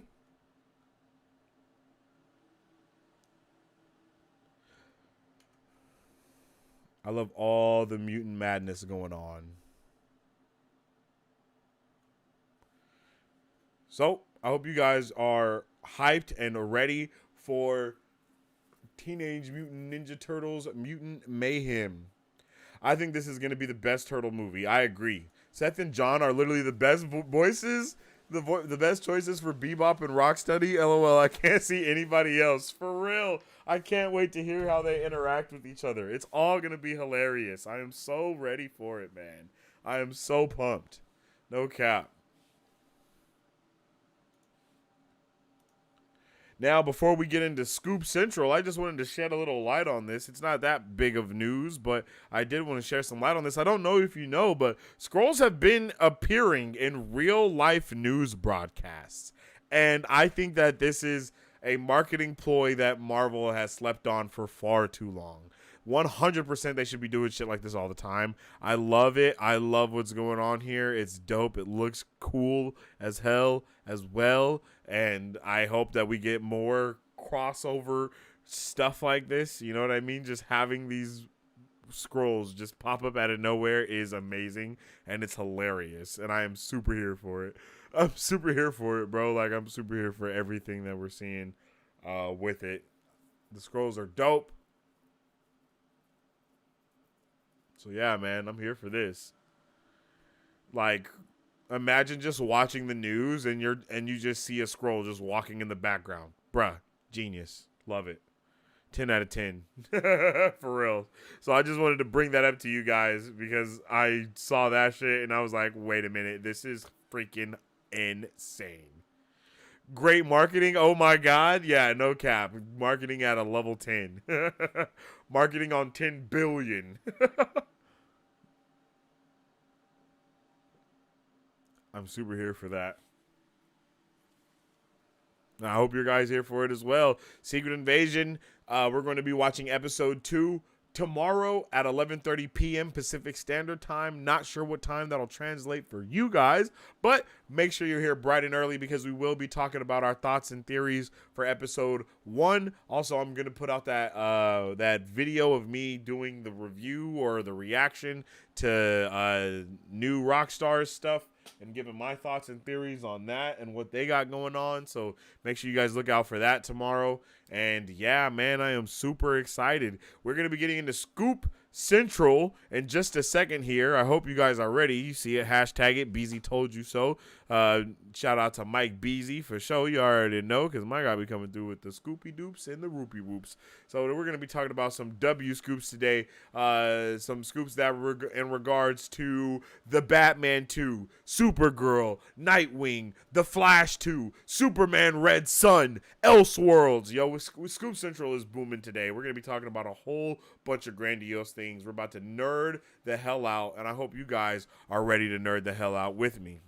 But first, you already know we're going to be talking about some crazy, amazing things, so make sure you get ready and grab your popcorn.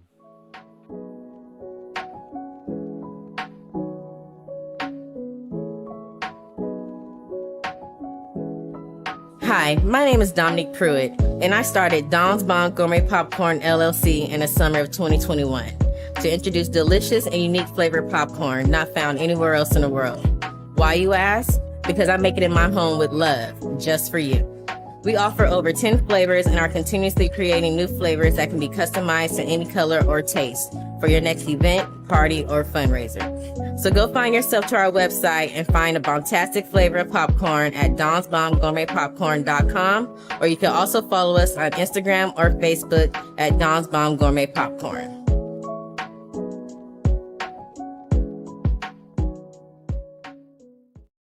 And shout out to Dom's Bomb Gourmet Popcorn for always coming through with the popcorn that is bomb and gourmet and made by Dom. You figure deal me. So with all that being said, let's get it chugging right along into Scoop Central. Chugga chugga scoop scoop.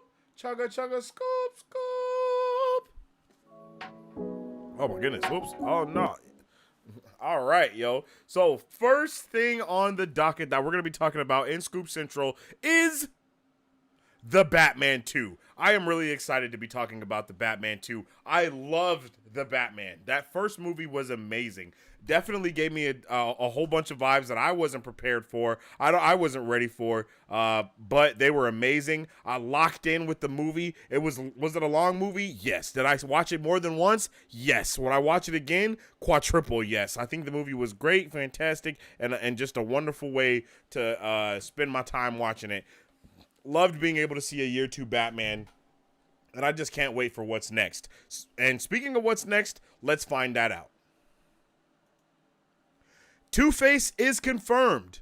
Mike Beasley shared that there would be an Arkham TV series spinoff in which Two-Face would appear, and that was also confirmed, but canceled with the closing of the merger last year.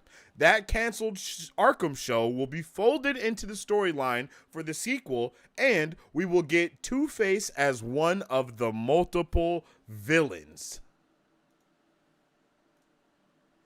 How does this sound to you guys? I definitely would like to know. This sounds pretty awesome to me, if I do say so myself. I think this sounds freaking incredible. Like I said, I love the Batman. I thought what we got from the first Batman was incredible, and I just want to know like what we could be getting next, possibly, and I have no idea what that could be. But this sounds incredible. Seeing Two-Face finally being put into the fray and getting that going. I know that Arkham show was going to be pretty dope. But just like the Gotham TV show that we were supposed to be getting on HBO Max, both of those shows have been folded into this one show that is centered around the Penguin, if I'm not... Oh, well, no, the Arkham show is folded into the storyline, of course, for the movie, like I just read. But as far as the show goes, the Gotham show is now folded into the Penguin show that we're getting instead now. So it's dope to see that even though, things are changing, they're staying very much the same and utilizing a lot of the things that were already going to be in play in the first place. I think Two-Face is amazing, by the way. I love Two-Face as a character. Always going to give you a lot of complex storytelling, a lot of different vibes, especially when they start from the point of showing us Harvey Dent first and building that relationship with Bruce, and then going into the whole Two-Face side of things. I think that's a really dope way to do it. But as we've seen so far for the Batman, it seems like the entire universe is already kind of there and created, and we're not looking into too many origin stories for characters or villains or anybody. Everyone's kind of there already. So I'm super hyped and interested in what's going to be going on with this. And I'm interested in knowing what you guys are looking forward to when it comes to Batman 2. All right. Two-Face, take my money. Take it. Yeah, bro, for real. I agree. I think, like I said, Two-Face is just such a compelling character to be able to utilize. And I think even under that 2 hours and 30-minute segments of, like, you know what I mean, of storytelling and Matt Reeves really getting able to build Gotham even more from the last time we saw it. Hopefully we get a little bit of a time jump from the last time we saw it. And just kind of be able to explore Gotham more as thoroughly as a city, and utilizing Harvey Dent to do it, and showing how Gotham actually corrupts Harvey Dent into becoming Two-Face. I think that would be freaking awesome way of telling the story. I think that would be an amazing way to stare it. Like, I love it. The Batman was okay. I'm against actors who play superheroes but don't want to lift weights. Pattinson was too emo for me, and I disliked the reveal at the end, bringing Batman into the light. I could understand that. I know everyone had their pet peeves. You know, I know a lot of people weren't. Like, I feel like the Batman was a great movie, but I don't feel like it was the I don't think it was Batman. Like, I want to see Batman. So I can't wait to. That's why I'm really hyped for Batman Brave and the Bold, because I think that's gonna be like Batman. I don't think we've got any iteration of Batman that has been like really Batman for real, to be honest. And I'm hoping that we do get that from the DCU, and I'm actually pretty hyped to see what that'll look like. But you know, I know a lot of people were, actually people in my theater when I came out, they were saying the same thing. They were like, yo, what is up with that? You know what I mean? Like, why did he look like a vampire and all this? And I'm like, in my eyes, bruh's year 2. You know what I mean? Like, bruh's year 2, he's not doing a lot of that other stuff. He's more brooding. He's being more of a vampiric. He's being more vampiric? Vampire-like? He's being more vampire-like. He's not lifting weights, and it seems like he's not lifting weights because he's not working out, because he's just doing literal detective work and sleeping, and that's about it. You know what I mean? It doesn't seem like he's doing anything else other than that, and I feel like that's a dope story element, and at the same time, I think that it's a little bit of a lazy story element. But I'm here for it, and I hope it changes for the next one, though. You know, I don't know if he's like refusing to ever work out ever, or if that was just for the first one. But I hope it's not that way for the second one. You know, apparently the Batman leads into Penguin, and Penguin leads into the Batman Part 2. Oh, I'm down for that. The little trailer that we got for the Penguin recently was fuego as well. Definitely appreciated that. So yeah, I'm here for that, man. I really think more movies should have shows that give us more of the world before we get to the next one. It just makes the most sense. You keep audiences wrapped into your world, you keep making money, and it's like, I don't understand. It's a win-win for all of us.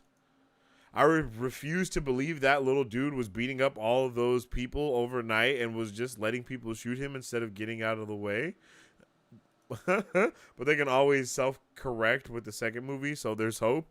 Yeah, I mean, I feel you. You know, I feel you. I think that adds to the whole mysticism that surrounds Batman, because there is a type of mysticism that surrounds him. Because it's like, yo, how can he do all of this stuff? And usually the answer is because I'm Batman. You know, he's Batman, so he can do it. And I feel like that's kind of the way the movie took that, but it took the normal trope of Batman and spun it to the opposite way. And I think that was actually, I think it worked creatively, you know what I mean? For the sake of the story and for the sake of how bruh was acting and everything. And like you said, I feel like it does leave, like, this is something, it's crazy because me and my brother were just talking about this earlier when I was showing him my book and stuff, is that when you're creating a story or when you're creating a world or a universe, you want to leave a lot of room for character development, right? So even though he seems like he was lacking in these elements, it may have been purposeful lacks on the writer's part to show flaws on his character's part, so that once he does start working out more and start doing things more, it shows that he's a healthier Batman in body and mind type of thing. You know what I mean? Because that was a big thing about the Batman, is that he wasn't healthy in body and mind. And that's why he was getting his ass whooped and losing. You know what I mean? Like, he's just fighting everyday regular dudes. Yeah, that's cool. But once he was fighting hella dudes, they was whooping his ass and beating the shit out of him at the end of the movie. And I think that is due to him not taking it serious in training. He's only been at it for like 2 years. He's still young. You know what I mean? He almost lost Alfred because of a lot of his mistakes as well. So I think all of these L's that he took are just going to be lessons that make him even better when we get him in the next movie. At least I'm hoping.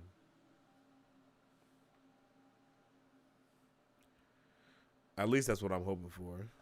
He's not a little dude. Bruh's literally 6 foot. He could take any of us down. Yeah, facts. Yeah, bruh. Bruh had you fight anybody 6 foot in a metal suit, he whooping everybody ass, period. There is no taking him down unless you got a suit on par with his or a friggin' bazooka or some shit. You know what I mean?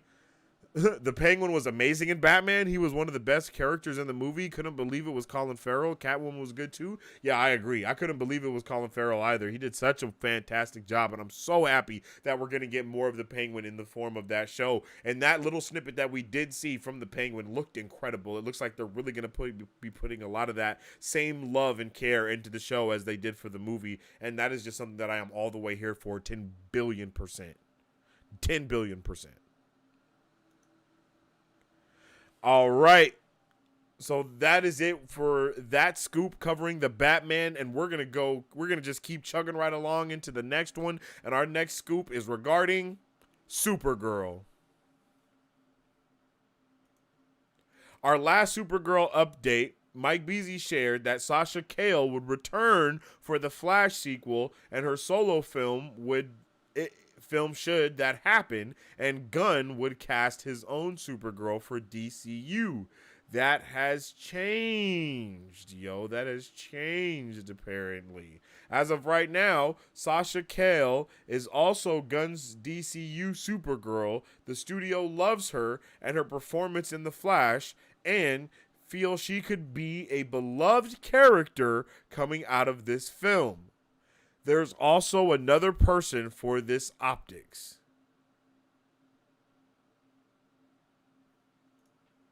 I'm going to get real with you all here, as my source did with me. Think about what would happen if this Flash film is successful and then you recast a Latina and replace her with a white, blonde, blue-eyed woman. Granted, it's comic accurate. Do you think the casual movie goers would be okay with that, especially after the Leslie Grace Batgirl debacle and the label that was placed on Zaslav in DC for that situation? Absolutely not. They don't want none of that. So unless this Flash film absolutely tanks, Sasha Cale will be both Elseworlds and main canon Supergirl, just playing a different version of herself for both universes, which is honestly right up DC's alley. This is insane, bro. This is insane. And I'm not going to lie, I think this was a little bit out of order as far as the scoops go today. But, yo, crazy, right? Like, this is crazy. This is insane. I would actually really love to see Sasha Cale be the Supergirl in James Gunn's DCU, right? But at the same time, though, you know?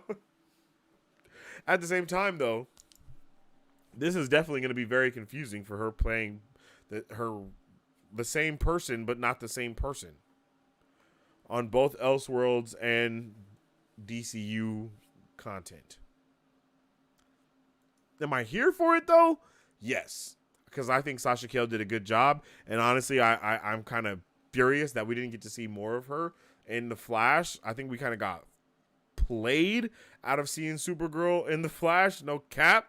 But what we did see from her, I loved it. And I would love more. I mean, Mike does make a really good point here. You know what I'm saying? Talking about, you know, replacing a Latina with the blonde-haired, blue-eyed white girl. That's not gonna that's not going over well with the generals, with the normies. That's not something that's going good with the normies. But I think keeping her as both is a really interesting choice to do as well. So I'm definitely interested in knowing what's going to happen with that and why. You know what I'm saying? Like, what are we really going to be doing here when it comes to Supergirl? I kind of did want the more comic accurate one, and I don't know why it would be an issue because you're not really replacing her, because the Elseworlds is just going to be Elseworlds, so it's still going to be happening. It's just going to be Elseworlds content now, you know? But hey, I digress. It is what it is. Unfortunate. Definitely let me know how you guys feel about that. Speak for yourself. 6 feet to 120 pounds doesn't scare me. Bro, 6 feet and 120 pounds is not a lot, but 6 foot, 120 pounds in a metal freaking suit, wearing a Batman suit, G, that's just metal, and you shoot at that man, and it don't stop him, and he just keep walking towards you. I don't care who you are, bro. I'm sorry. That is going to put a little snake in your boot 100%, bro. 100%. What? And bro is just walking towards you and you just, blah! Just shoot him and he just boom. He hits his knee. He look up at you. He stand back up and just keep walking towards you. Oh, yeah, bro. He whooping your ass for surely now. You just got to keep shooting. You can't, what you gonna do, just stop shooting and just start punching them? You telling me that you see a dude walking up to you in a metal suit and your first thought is gonna be to punch him? Bruh, okay.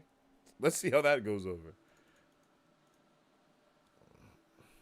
I don't know. You may have not punched metal before, but I have. That shit hurts. And I have no wish to do it again. I like that they changed Supergirl's look and character to make her more respected. However, the Flash is tanking as we speak. So, yeah, it is tanking, but it also depends on what they look as tanking when they have movies that have been tanking. You know what I mean? Is making your money back tanking? Probably not for them. Making their money back is the least they can do. Are they going to do that? Who knows? Personally, her and Michael Keaton were the best parts in The Flash, but in my opinion... Yeah. No. I loved Michael Keaton and I loved her too. I just wish we got more from her. I feel like we got robbed from Sasha Cale. For real. I feel like we could have had so much more of her. I don't know why we didn't have more of her, but we could have had so much more of Sasha. Kind of baffling that we didn't. We got a good amount of Batman, though. You know, we got a good amount of Batman, and I was down for that. I love me some Batman, and I really can't wait to see what's going to be happening with Batman in the DCU. And, you know, in Brave and the Bold, Batman is supposed to be having a son, and his son is going to be the Robin. So all that has to mean one thing. That has to mean that Nightwing is going to exist then, because if Batman's son is Robin, that means we've already had Robin become Nightwing, and no doubt we've already went through Jason Todd and maybe even Red Hood. We might be going through Red Hood right now when we meet them, but you know, who knows? But speaking of Nightwing, Nightwing is the next name on the Scoop docket. Let's get into it. This film has been in development purgatory almost as long as the Superman film. Before Gunn was hired, I shared it was on the table under Chris McKay. Mike Beasley says, this film is still on the table, though it's not in active development yet. A Nightwing film is 100% part of Gunn's slate. Gunn's Brave and the Bold film, as I've shared, is a Bat family film, and Nightwing will be in that film, with his own spinning off from it. So, not in active development, but on the table to begin soon. Rejoice, Grayson fans. And there's going to be more to come.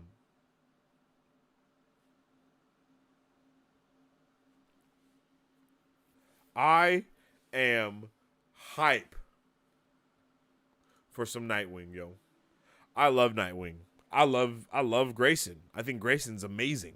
And I think getting this Nightwing movie will be fire, bro. And I'm really interested in who they want to choose as Nightwing. Nicholas Hoult, it was actually my choice for Nightwing. No cap. I would love to see Nicholas Hoult be Nightwing. David be Superman. I don't know who I want as Batman yet.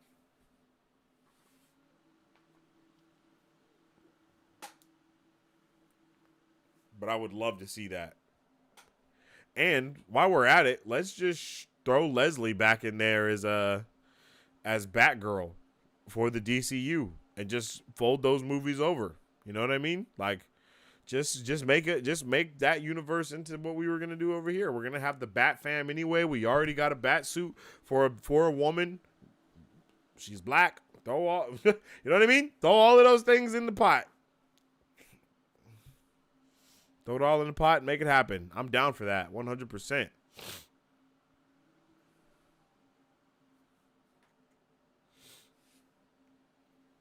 I think that Nightwing is someone that is slept on within comics a little bit, but people that love Nightwing, and they love him, You know what I mean? People that love him. They're hype. They're ready for it. They're excited. I'm excited, and I hope you guys are too. Let me know how you feeling about Nightwing in the DCU.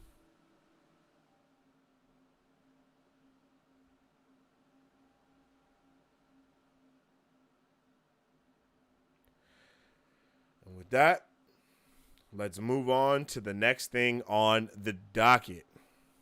And that is The Flash 2. So we were actually supposed to read this one before we went into the Supergirl thing, but it's okay. So we'll go through this. And just remember those Supergirl things that we just talked about as well. The future of this movie solely depends on the box office turnout. I mentioned to you last year that if the movie does well, as long as Ezra doesn't get into any more trouble, they will be the Flash for this foreseeable future. Andy Muschietti has confirmed that, and Mike Beasley's given us early plans for the sequel, but things have slightly changed since there is a new structure in place. As mentioned in the last update about Flash, it will be an Elseworlds project, meaning DeLuca and Andy will be the ones to take charge. They are ready to greenlight this film right now. Some more details here. They would definitely bring back Sasha Cale, Keaton, and Affleck for the sequel. So we would essentially have two Supergirls. One would just be Elseworlds, while the other would exist in James Gunn's DCU.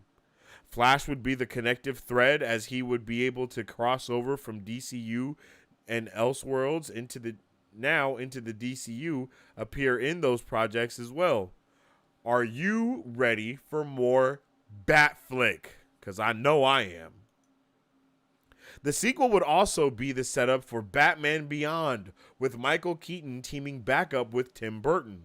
The potential success of the Flash film will bring back old ideas before the change of structure, which would serve as a concurrent backup plan should Gunn's DCU not hit the mark. And I don't know about that. You know what I mean? I think Gunn's DCU is going to hit. I'm not going to lie about that. I think it's going to hit, but I think that this Elseworlds content will also hit. I just think it's going to be really funny when people like get the Elseworlds content and then it's not Zack Snyder doing everything. the same way it wasn't Zack Snyder doing everything before. I really want to know how that's going to go over. You know what I mean?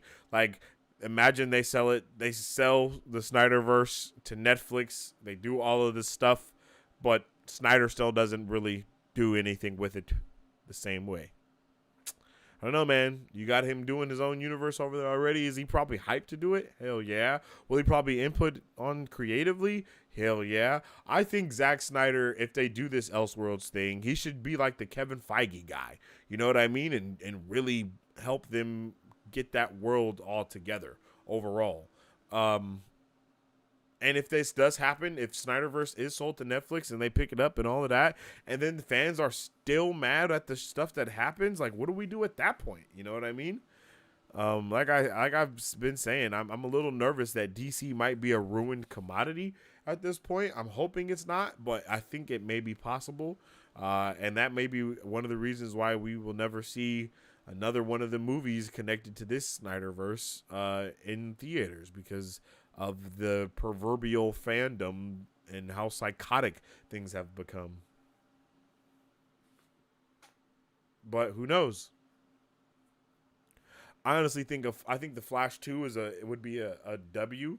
I hope we actually do get to see this. I love the Elseworlds stuff that's supposed to be happening. It all sounds like a major dub, no cap. And you know, I want to see Batflick return. I definitely am interested in that Batman Beyond thing. I want to hear how you guys feel about that, about all that stuff that we just talked about. You know what I mean? Definitely let me know your thoughts in the comments down below when it comes to all of that. While we move right along to Superman Red Suns and some of the other Elseworlds lineup we may see. That's right. Superman Red Sun. You see it right.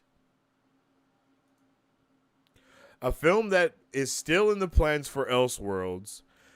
Mike first shared this back in 2020, and not much has changed in regard to this film. DeLuca and Andy still would want Henry Cavill to play the role, and it's Cavill's favorite Superman story. No negotiations have been made as of yet, but they will test the waters with him. The Elseworlds lineup would be Joker 2, Constantine 2, Superman Red Sun, The Flash 2, and Batman Beyond.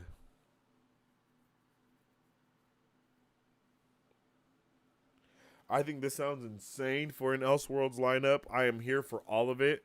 I am really interested in everything. It seems like Andy and Peter, I believe. Andy and Peter are the ones that would be in charge of all of the DeLuca, my bad. Mike DeLuca and Andy Muschietti would be the ones that are in the basically control of this Elseworlds Snyderverse stuff that would be going to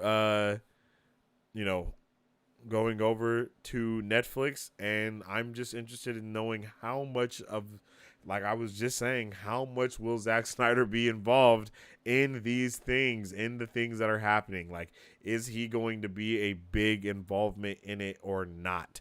Because right now it's looking a lot like not, just from a lot of the things that we're hearing. But he may come back, like I said, and be like a Kevin Feige type of character, to where he's giving his thoughts and letting them know the direction that the universe needs to be going in and making sure it's happening. But as far as even directing any of these movies, I don't know.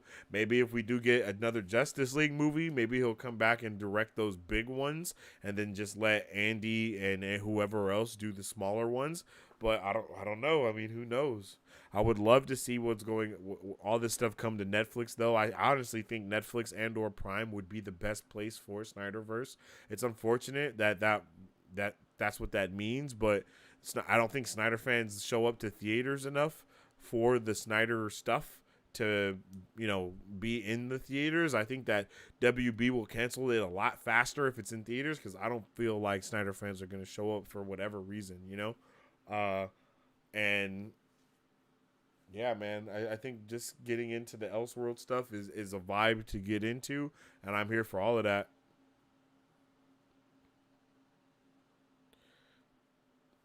Definitely can't wait to see what happens, though. Let me know your thoughts in the comments. And let's get on to our last scoop of the day, and that is regarding the man, the boy, the man, the boy man, Zachary Levi, yo. So Mike starts off with Levi is 100% finished as Shazam, and I don't imagine anyone being surprised by that. But it's not the end of him in DC films.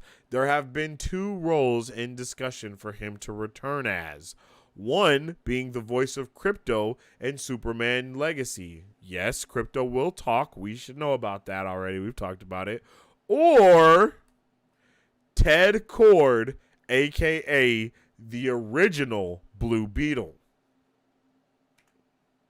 This would also include him being in the Blue and Gold project being planned with Chris Pratt presumably as Booster Gold. Ted Kord will not appear physically in the Blue Beetle movie, but he will be referenced and maybe even mentioned since his wife is one of the villains in the film.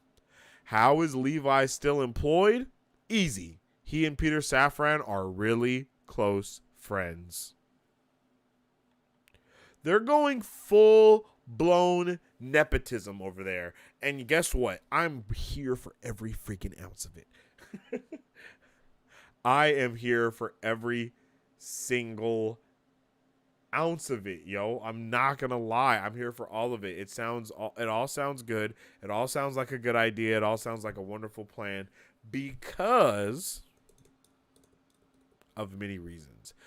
Because one, that means they can cut back on paying them some money, and they can use more money for things that it needs to be used for. Right?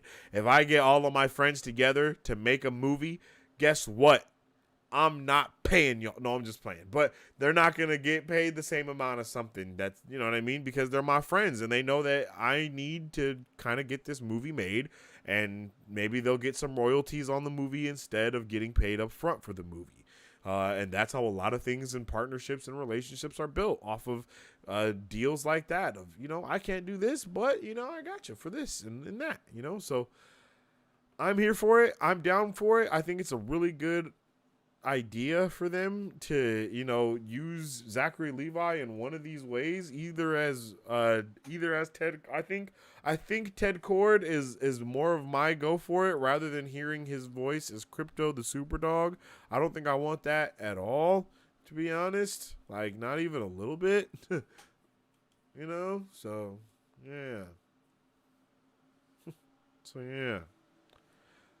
But I would love to hear how you guys feel about all of the amazing scoops that we just covered in Scoop Central today. Let's see how you guys are feeling about all the different things we were talking about. I want to see The Flash because of Michael Keaton and Sasha Cale. Probably wait until it hits streaming though. Sheesh, that movie is amazing. I think you should check it out. But hey, I feel you. I would like to see Karen Gillian, who plays Nebula, as Barbara Gordon, aka Batgirl. Yeah, that would be pretty dope. I would like to write and direct a Supergirl with Sasha as an Elseworlds standalone story set after The Flash.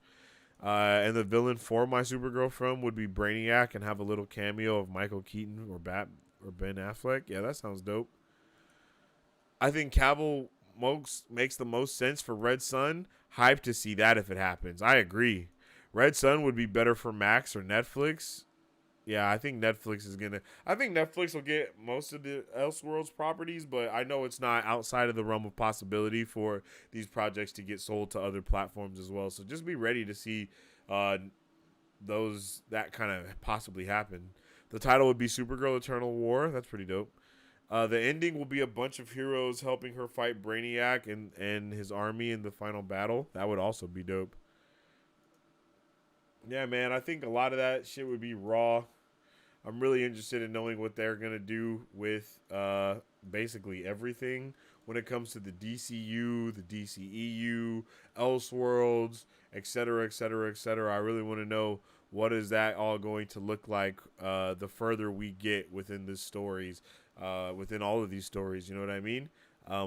But with all that being said, I definitely appreciate each and every one of you guys for tuning in and vibing with me on today's episode of Marvel Bros. It has indeed been a marvelous Monday, and I've been having a fantastic time. I appreciate each and every one of you. If you guys haven't already, make sure you follow Marvel Bros on social media at Marvel Bros to stay up to date with all the latest news, movie reviews, and content that we post every single day. And you can also follow me on social media at Sensei Finito to stay up to date with all my thoughts, theories, and opinions on whatever particular thing I may be particularly partaking in that particular time. You feel me? We like to nerd out in the Discord and talk about a lot of other things. Like I said, tune in tomorrow. We're going to have our watch party and review for episode 2 of Secret Invasion. I am hyped and pumped for that. Can't wait. Get ready. Get pumped. Get turned. And yeah, man, I'm definitely going to try and cut this live up and post it as separate stuff. We're going to do that reaction for new rock stars as well. So yeah, get ready. I'm pumped, you guys. So I can't wait to see what the future holds for all of this nerdy content that we've been discussing today. And I definitely appreciate each one of you guys for tuning in and vibing with me. If you haven't dropped a like on the stream, make sure you do that. If you're not in the Discord, make sure you join that. And I will be watching all of the Indiana Jones movies, putting out reviews and stuff like that. So follow me on TikTok so you can do all of those things. And yeah, definitely appreciate you guys. Hope everybody has a fantastic day. As I always say, stay awesome, stay nerdy, and don't forget to stay marvelous. Excelsior. If you guys would like to support Marvel Bros, all you gotta do is visit our website at www.marvelbros.com and buy some merch. Represent the superfan. Or you can join our Patreon to get early access to content, patron-only scoops, giveaways, private Q&As, and those sacred watch parties. We appreciate you guys. We'll catch you on the next one. Excelsior. On today's pop culture news update.